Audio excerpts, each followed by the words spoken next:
Expo Canada. How y'all doing out there? Yes. Ladies and gentlemen, I need y'all to join me in showing all the love and giving all the noise for Miss Helen Hunt.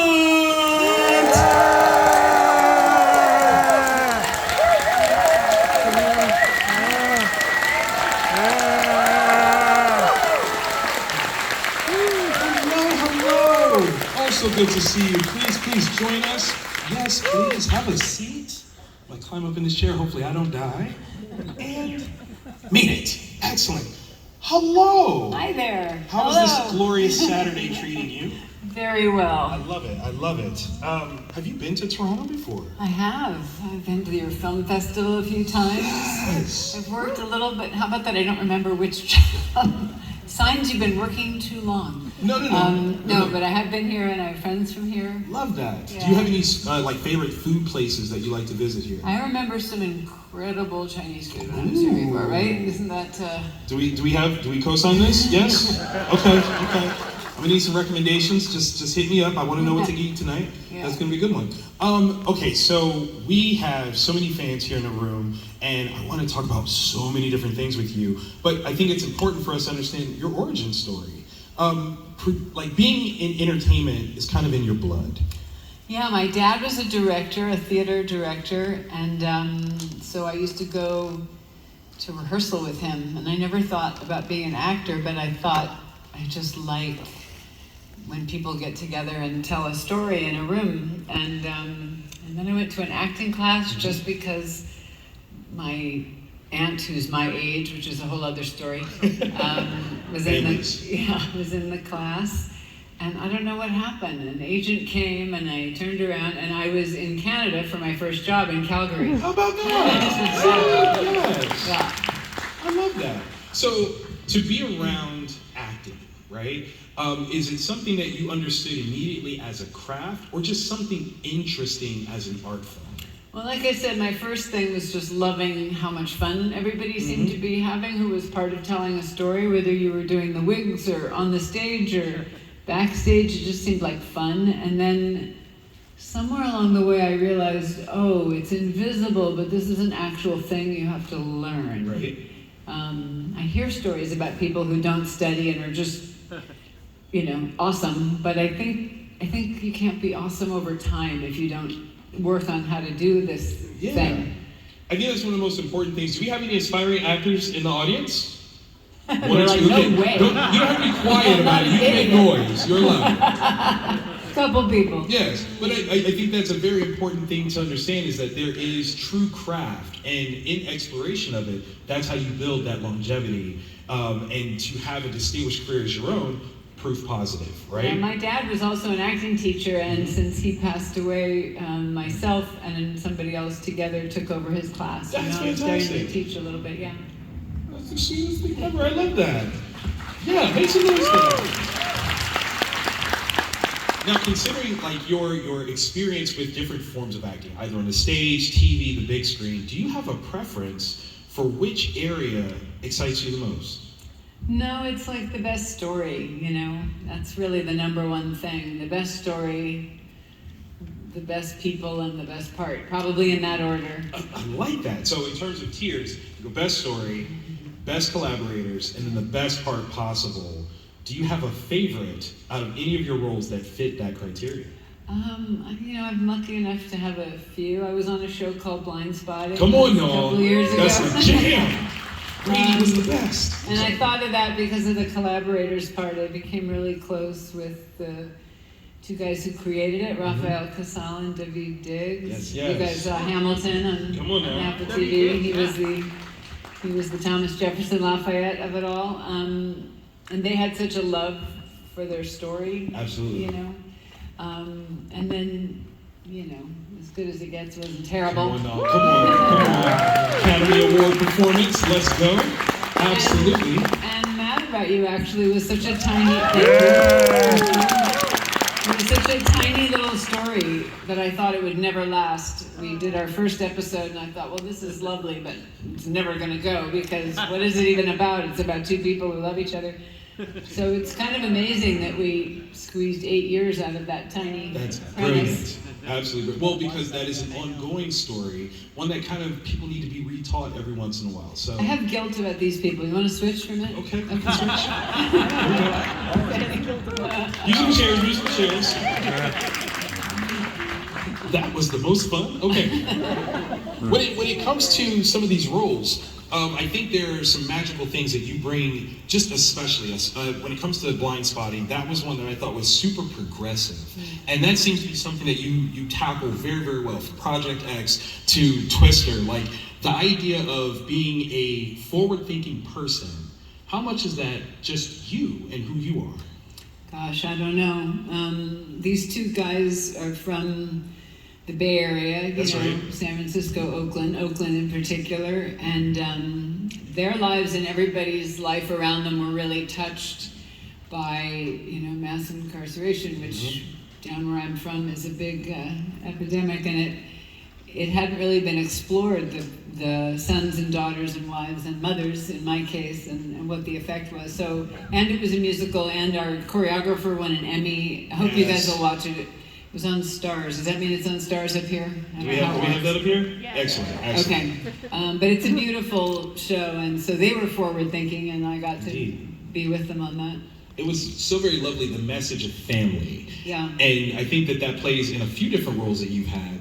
Obviously, you come from a very entertaining family. Do you have any fun stories, favorite stories of family members that encouraged you to be in this world of acting? Nobody in my family tried to get me to do this, but nobody tried to get me to stop. That's a good thing. Yeah, I think they saw that it lit me up, and I loved it. And my mom, I used to watch I Love Lucy when I was a kid. Classic. And my mom was right. She was like, you should be going to university, not, what's it going to come to watching a sitcom about a married couple in New York? Well, she was right, but I was also right. Exactly. That's the way to do it. That's the way to do it. One of my favorite films that you're in is What Women Want. Darcy McGuire is everything. She's powerful. She's smart. At times, she's the foil to Mel's character. How did you like to approach the building of that character? Were there people that you talked to, specifically in the PR world or advertising world? How did you build her? Mostly through the director, Nancy Myers, who you guys, Absolutely. I know you love her movies. Yes. Parent Trap and Father of the Bride and Something's Gotta Give. And I just loved her, and she and I both knew what it was like to be strong career women who also wanted to be able to be in love and have a life, and for people to see behind that sort of front. So I didn't have to do a lot of research for that part. That's brilliant. No, that's absolutely brilliant. Would you ever want the ability to hear other people's thoughts? No. Sometimes people will say, I don't know if I should tell you this. I always say, don't. Please don't. Please don't say that thing you think you shouldn't say. I don't want to hear it. It's scary sometimes. It's absolutely scary. Yeah, I think that we have, a filter for a reason. To spare each other our worst thoughts. More than Which is sort of what As Good as It Gets is about. Someone who doesn't have that filter. Come on. That was what. Come on, y'all can make some noise for that. You're more than welcome. More than welcome. To work in an ensemble cast like that one, where you have so many different personalities and talents, is that a challenge as an actor, or is that one of the best parts to tell the story with so many different voices? Well, it depends on the voices. Well, that is true. That is true. That movie had so many great actors, and the co-writer, director, was just the person I would have wanted to work with. If I could have picked one person, it would have been him. And so I got to, meet my heroes, both with him and with Jack. That's brilliant. Yeah. Now, so many of us know you as an actress, but to be a director, to help tell the story, is a different dynamic. What made you want to step into that phase of creativity?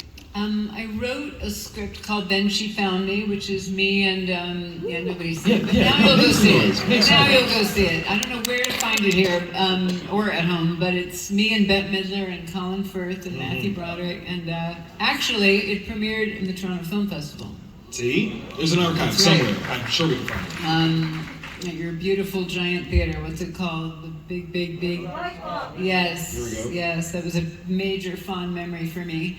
And so I wrote it not thinking I would direct it, and then over time you realize directing is kind of like another chance to rewrite it because of all the decisions you make. So that's how I got into that one. I love it. Do you have an affinity for either, or are you comfortable being either an actor or director? I'm comfortable with either, but to direct I have to feel like I have ownership, like it's a story I can tell and have to tell. Acting, I'm just, I'm a lifer actor, so it's just something I have to keep doing. I think we appreciate that. Thank part. you. Absolutely. Thank you. I see you guys already lining up. I'm okay with you guys lining up. However, we're going to play a game before we go to audience questions. So if you want to save your legs, you don't have to get up just yet. If you're up for it, would you like to play a game with us? Sure. Okay, so the way this game is going to work is we're going to show Helen a pixelated image from a piece that she's been in. And the goal is to see how long it takes for her to figure out what that scene is. Now, you might be feeling like, well, I know the answer. Do not yell it out. Okay? Don't do that. But you can throw out hints if you believe it would be helpful. All right? So, if we are ready. Need my glasses. No, that's not your eyes. That's literally the pixelation. That's absolutely what that is. What do you guys think? Do we movie, TV? What do you think? Movie. You're saying movie? This is really the first image? This is the first image. This is the first image. They're saying movie. Do you fancy a guess based off of that clue? Okay, just check. Let's try number two. Oh, even better. That's so much closer. No, it's two people, maybe. Okay, two people, yes. I don't know. Of similar pixels, and, Two pink people. Two pink people, yes. So mad about you, it could be. It could be. Let's see, you want to try one more? I want another level of All right, compatibility. Oh, okay. Okay, it's Twister in the truck. Ladies and gentlemen, it is Twister. Great job. Now, if you can, tell us a little bit about this scene here. I mean, you guys are looking so blissfully up at the sky. What were you looking at? We were looking at bright light, so bright that the next day we came in and we couldn't really see properly. So we wore these big black glasses for 3 days. We were just in that truck for a long time. Like weeks and weeks in that truck. I'd bring my newspaper, we were there for a long time. To act in a confined space, is that easier because there's less marks that you have to hit? Or is it harder because your expression is limited to just kind of shoulders and up? Yeah, I don't know which is easier. I mean, he was so good, and we both knew the fun of that we were bickering at each other, but when we looked up at this thing that we imagined we were seeing, we both kind of were drawn to it in the same way. So it's always good to work with a great actor. I love it. Make some noise for the late, great Bill Paxton. All right, let's try the next image. Okay. Let's go. Let's see what we have here. Okay. Film or TV? What do y'all think? You think TV? Interesting. Okay. Nothing. Okay. I just wanted to check. Listen, you could have divined it. I don't know. Let's go for the second one. A little closer. Pink people. A little bit more. Movies. I don't know. One more. Let's get one more. Oh, okay. Well, I think it's Mad About You. Correct. That is Mad About You. Absolutely. It was the couch. The couch was the dead giveaway. The blue was it. Yeah. Can you tell us anything behind the scenes about working on this show that is something that has made the show so very special to you that we might not know about? I mean, my love for Paul Reiser. Come on, we're make some noise still for him. really good friends. We see each other every few months, and I just love him. You got to. Except in Aliens. I did not like him in Aliens. Wasn't he good? He was. He was terribly good. Yeah. Love it. Next one. You got this one. You know exactly what this is, and you can clearly see things, spots of color. What if we count the pixels? Would that help? No, it's No? just, it's depressing, all the pink people working around. There's not enough diversity in these pixels. Well, okay, all right. Okay. I don't know who it is. Let's try the next one. Okay. Film, TV, what do y'all feel? You say film? Okay, I'm going to say it's as good as it gets. What do y'all think? Is it as good as it gets? Yeah. Let's see, the final piece. Okay. Yes, it is! Okay, go back one, though. Go back one. And now go back one more. Look at his glasses. That's how we knew. That was it. The glasses were dead giveaway. Absolute dead giveaway. Can you tell us anything about this particular scene in filming? Well, it was Jack?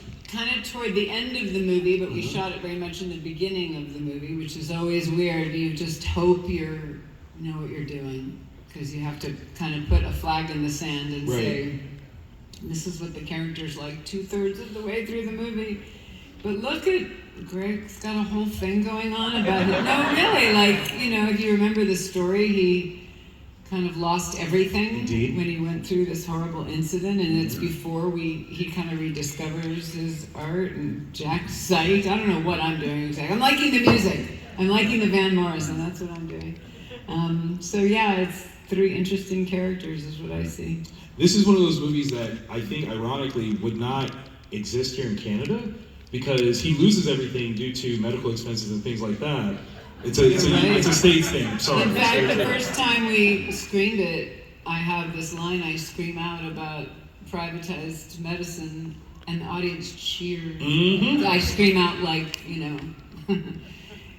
her vitriolic feelings about having to pay for health care, and the whole audience in the States started clapping. That's right. Oh wow, we've tapped into something. Absolutely true. Absolutely true. Thank you for playing the game. Make some noise for Helen, please. Now, I see that you're first in line. Can you be a true superhero for me? We've got a fan here that's in a wheelchair that wants to ask a question. Do you mind bringing that microphone over? Thank you so very much for that. Is it on? Yes, it should be on. Yes. Hello. Thank you. Hello. My name's David. So my question revolves around twisters. So normally in sequels, the original actors either play a part or make a cameo. And I noticed in this latest sequel that you weren't in it, which I was disappointed about. I was hoping. So I was curious, was that your decision? Were you approached to be part of the movie, or not? I was not approached. I had an idea with Debbie Diggs and Rafael Casal before they were making this version, a whole other thing, black and brown storm chasers from an HBCU. We had a whole thing, which they respectfully said we don't want. And then got this really wonderful director to direct the sequel, and they just didn't have a place for me in it, I guess. So I haven't seen it. I hear it's really good. Facts. Big facts.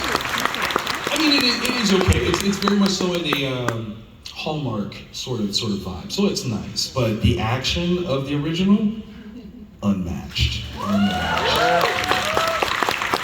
Thank you for that question. Hello. Hi. I hope I'm not going to make you feel old with this I question. hope not either. You better don't. I really hope not Watch either. yourself now.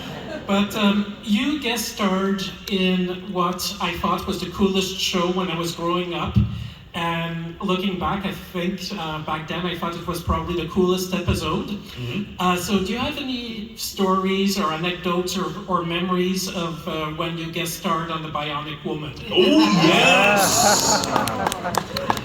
Really? Did you see it? Are you clapping? Because it's just, nobody saw it. No, that's a Like classic. the last year of the Bionic Woman, they were running out of stories. So I was a princess from outer space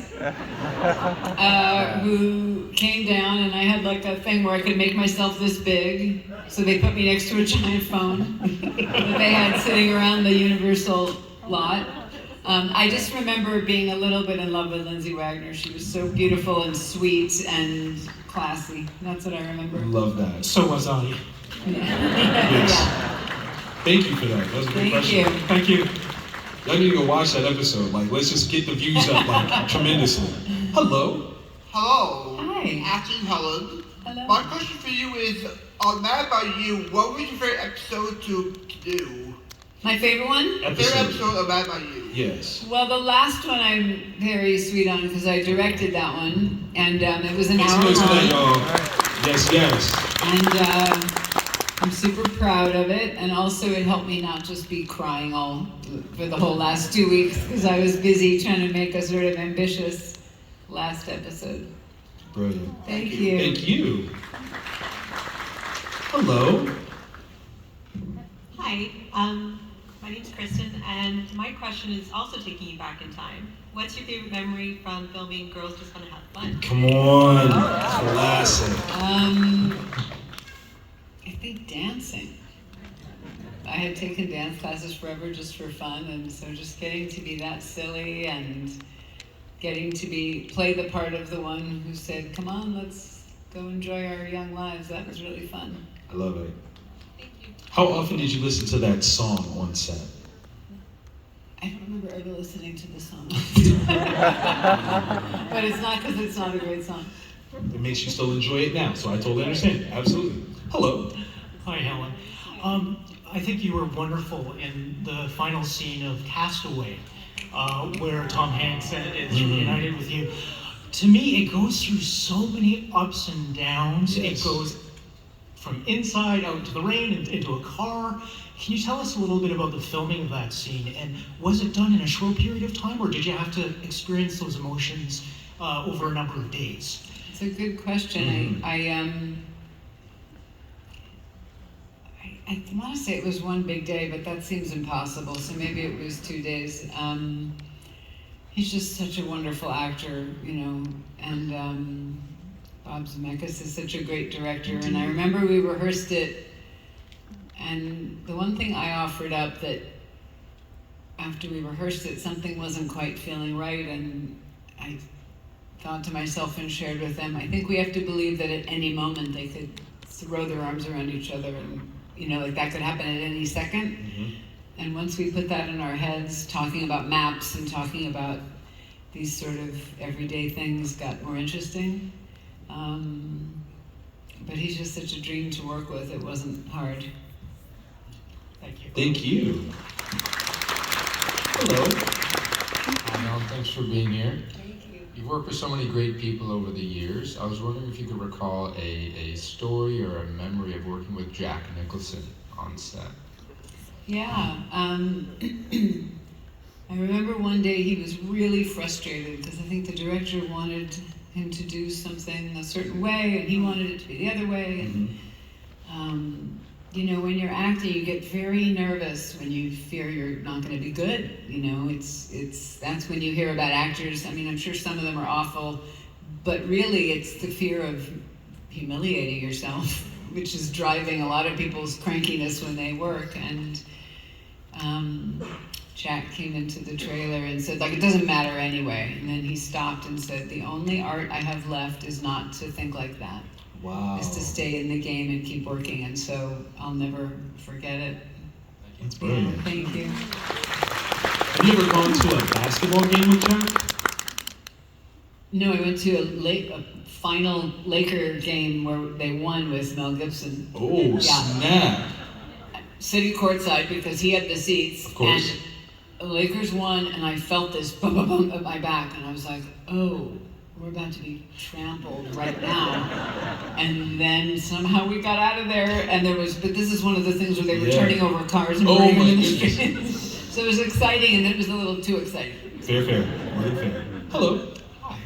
You worked with so many icons early in your career. One of the first things I ever saw you in was the Mary Tyler Moore Show. So I was wondering if you could share anything about working on Mary Tyler Moore Show and things that you picked up from icons along the way in your early career on the road to becoming an icon yourself. Thank you. Well, from that show, I just remember they were crying all the time because it was the third to the last episode. Right. So they were just weeping, and I watched the show, but I didn't quite understand what it would mean to be them. I would understand that later. I just remember her being sweet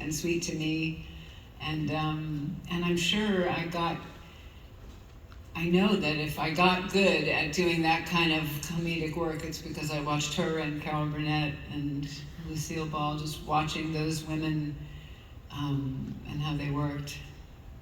Make some noise for that. What a great shirt to be wearing to ask that question. Lucille Ball shirt, yeah. Hello. Hello, Ms. Hunt. I just want to thank you first for my childhood because I have a memory album from when I was 8 that says my favorite show was Mad About You. Oh my gosh. Love it. So apparently that's a thing. But I wanted to ask you about Pay It Forward. What did you have to do to get into the headspace for that character? God. Well, she struggled with alcoholism, so I guess I tried to crawl inside what it means to need that substance so bad you will do anything, even the thing you would never do in your right mind. And that's really what I remember the most, yeah. Okay, Thanks. Thank you. Hello. Hi. Mine's kind of a different question, but I teach high school geography, and I've used the movie Twister for about 20 years or so. And it's left an impact on my students and myself, and I was just wondering what impact it left on you. Well, I did not become a storm chaser. I bet if people go like, because of you, I'm like, oh no. I keep apologizing to people's mothers. So it didn't have that impact, but it had a huge impact on the opportunities I had after that because it was such a successful movie. I stayed friends with a lot of those people, still very close with a few of them. Joey Slotnick, who's in that movie, lives in the town where my daughter goes to school and keeps an eye on her. You know, like it's a forever thing. So really, I guess it's the people that made the biggest impression on my life. Love that. Thank you. Thank you. Hello. Thank you very much for coming. My question is, out of all the films you've been in, what is one film that you wish got more attention to that didn't? Yeah. Well, this movie, Then She Found Me, which premiered here, it's sort of like a heartbreaking story, but it got a huge standing ovation. A long time. Somebody bought it, a great company bought it, and then it was supposed to come out on Mother's Day because it's a mother-daughter story, and then the company went bankrupt the day before the Friday when the ads would have come out. And so this was 10 years of my life. I'd love it if you can find it. It's called Then She Found Me, but if you don't remember that, it's me, Bette Midler, Colin Firth, and Matthew Broderick, like great actors. What? It's on Prime? Is it really? Okay. Okay, let's go. That's right. I'd be so grateful. Yes. I co-wrote it, and in it I directed it. It just has everything I care about. It's about mothering, and it's about faith or not having faith. You sort of will see the feeling of As Good as It Gets in it, like it's that sort of tone where things are funny and then they're not funny. So that's probably the one. Thanks. Love it. Thank you. I'll be watching it tomorrow. Oh, I'd be so grateful. Absolutely. Thank you. We need to like plan like a watch party and Yes, so all all of over Canada the watches world. it at once. Yes. Hi there. I went to your table today, got an item signed from ICU, and now, if I'm not mistaken, that's probably one of the fewer like horror movies you've been in. How was it working on that, and like what made you want to get involved with like a horror movie like that? Yeah, I mean, is it a thriller or a horror movie? I really don't know. I think it's a bit of both. Is it a bit of both? Yeah. You're right. I haven't done very many. The director was great. He was great. And so when I met with him, I was like, he's going to make a cool movie. And what was fun, usually, it's not that acting is real, but you feel real emotions based on your own imagination or your own life or the things it reminds you of.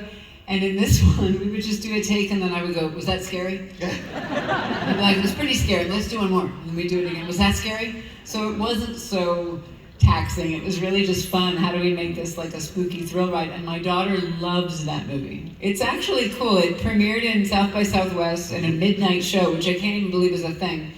And I think all of the horror thriller nerds, if I may, were like, we've seen this movie before, and then halfway through, they went, actually, we haven't seen this movie before. So I was psyched that it was so good. I think he did a really good job. Yeah, it's a great movie, really underrated. Thank you, Helen. Thank Thank you. Did you ever direct a horror movie? No, not your voice. Not your voice. Okay. Hello. Hi, Helen. I really like Blind Spotting. I'm so glad you were able to be part of that. I love what David did with that. Mm-hmm. But I just wanted one question about, again, the gentleman took my as good as it gets question, so I had to improvise. But basically, when I think about that movie, it's just such an amazing movie. And, you know, Jack Nicholson and the chemistry you have with him is just amazing. Like that film just like bounces from the charm. Was that innate, or did you guys rehearse, or how did you get to that point where you're able to? It sounds corny to say, but it is really movie magic. Like that movie just pops. I mean, chemistry in movies comes in all different ways. I've worked with people that I really don't like, but somehow annoying each other turns into chemistry in a funny way. That's chemistry, you know, and so actors can turn that into something. Occasionally I've worked with, I can think of one who I certainly won't name, but who was so lovely and sweet, and it was supposed to be this romantic story, and we were like, I feel nothing. So Jack No, it was not Jack Nicholson. Don't get her in trouble. And with Paul, I think our just friendship and love for each other made that happen. And with Jack, it was his artistry. We didn't hang out a lot.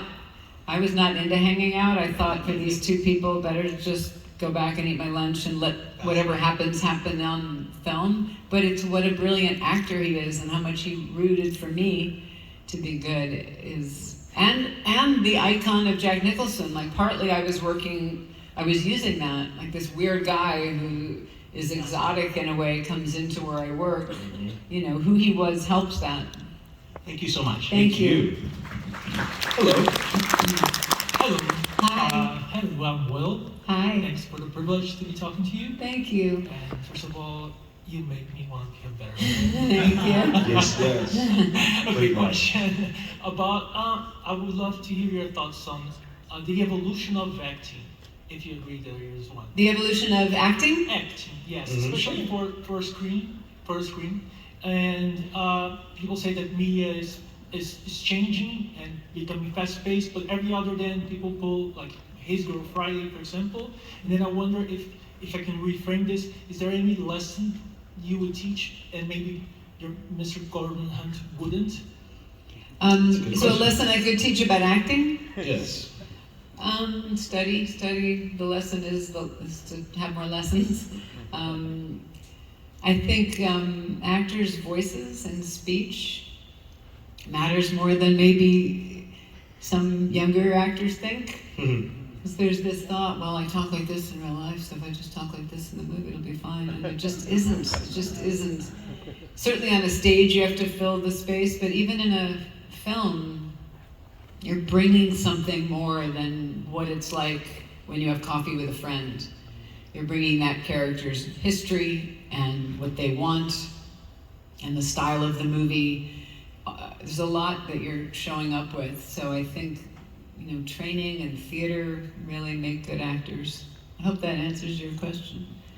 Yeah, it does. It means to me that maybe the lessons that you brought from your father and you still reproduce to your students and people that work with you, they're still active, they're still worth it, and new people still need to listen. Yeah, Absolutely. And the best actors I work with, I always go, oh, he comes from the theater. Oh, she studied.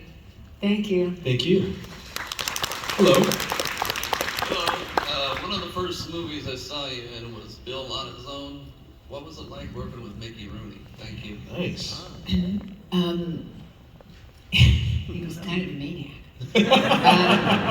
God rest his soul. I mean, he was Mickey Rooney, I was pretty excited, but he was intense. But it's okay, because I was playing someone who was trying to manage this sort of atypical person, so that worked out.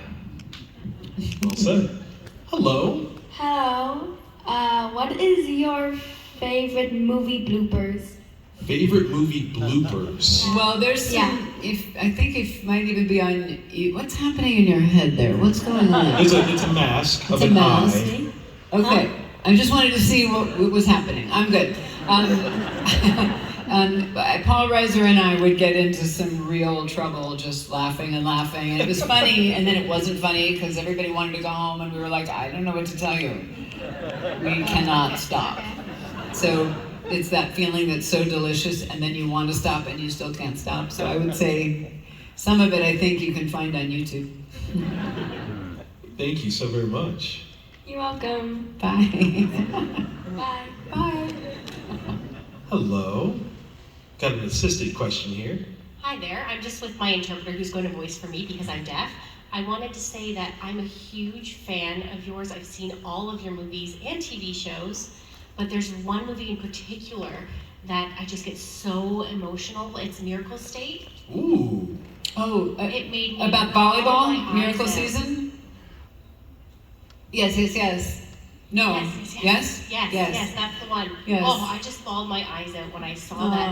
I want to know about your experience making that. Yes. I met you at the table, and I wanted to ask you if Canadian Sign and American Sign are the same.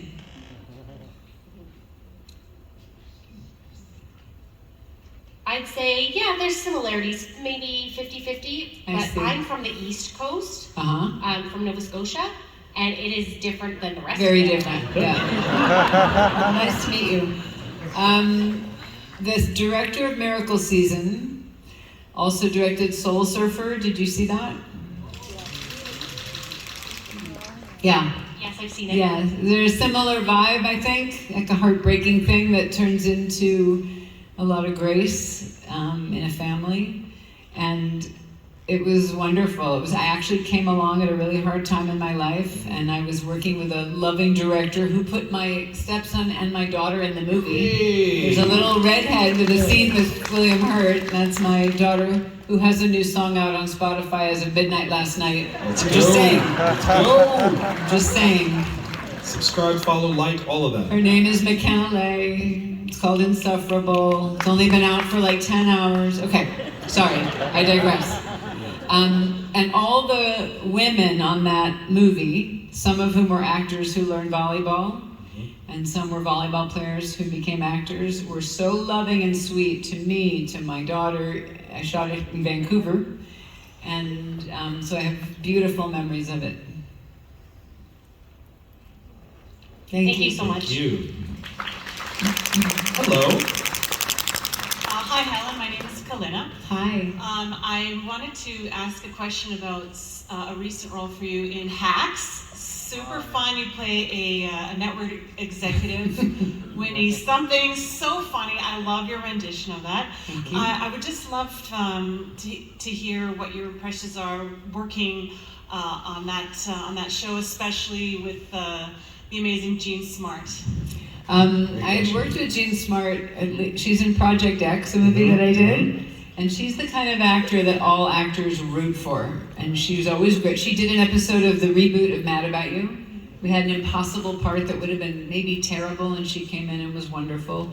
So I know I speak for a lot of people that when she's had this big moment with the perfect part, everybody's been cheering for her. And Hannah Einbinder on that show is amazing. So, and I'm playing someone pretty awful, which is very fun. Very, very fun. So it was great, just funny writing and lovely people. Thanks so much. Thank you. I want to warn the line, we only have like 5 minutes left, so we'll see how many we get through.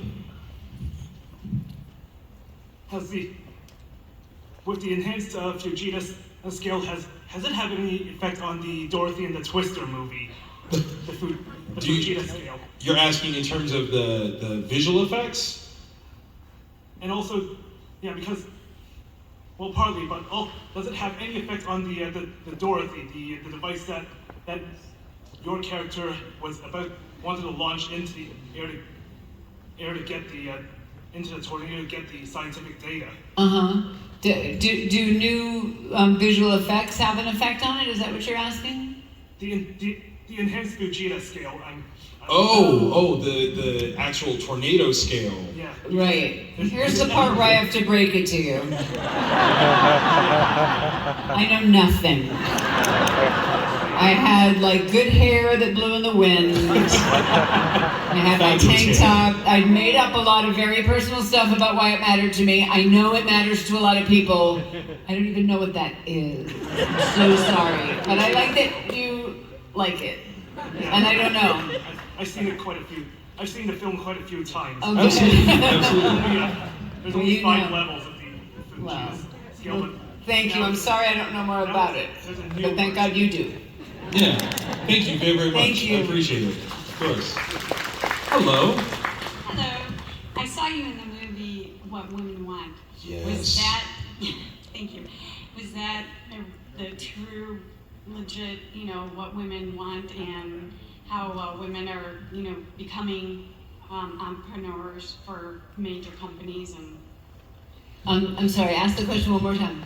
I saw you in that, and is it true that all women are trying to become entrepreneurs and make big, big? Well, that's a very interesting question. I think all women are trying to do all things, but at least down where I'm from, if you really look at who is at the very top of the biggest companies in the world, it's a terribly tiny number that are women. So hoping that my country might move that forward in the next couple of months, if you know what I mean. Yes. So what was it like working with Mel Gibson? It was lovely. He was wonderful, and the director and I became lifelong friends. So it was a really good experience. Thank you. Thank you. Hello. My family would be going crazy knowing that I'm up here. We all really love you in Twister. We all watch it together. It means a lot for our family. And I just wanted to ask, what do you see for your future? Any future films that you hope, or anything like that? Or are you hoping to lean more into your directing? Yeah, I might come back on Hacks, I hope. I'm doing a play in Chicago in February called Betrayal, which I'm starting to work on Monday. And writing something with a writing partner. So, actors, we just kind of hope and try to make as much stuff on our own as we can. Well, we hope alongside you. Thank you so much. Thank you. Last question, no pressure. Last Star Wars, let's go. Hello. So I saw the new Twisters movie recently, and it wasn't bad, but I personally thought it was a remake that wasn't really necessary when your version exists and it was so great. Yeah, the trailer looks similar, but I hear it's good, and I know he's a good director. So I don't want to get you in trouble by asking you about that remake, but I want to ask you about remakes in general. What are your thoughts on that when such great versions exist originally? Yeah, I know there are. I mean, I think if there's a reason to do it, if you get excited because there's, what would help me? What's a good remake? Right? Like what? Jurassic World? But that's a sequel, right? And it's a sequel of a remake of a kind. Yeah. Invasion of the Body Snatchers. Invasion of the Body Snatchers, right? That was a good one. You know what I mean? I think if you have a reason to do it, like a new thing to bring to it, why not? That's my best answer. Thank you. Helen, thank you so very much for joining us.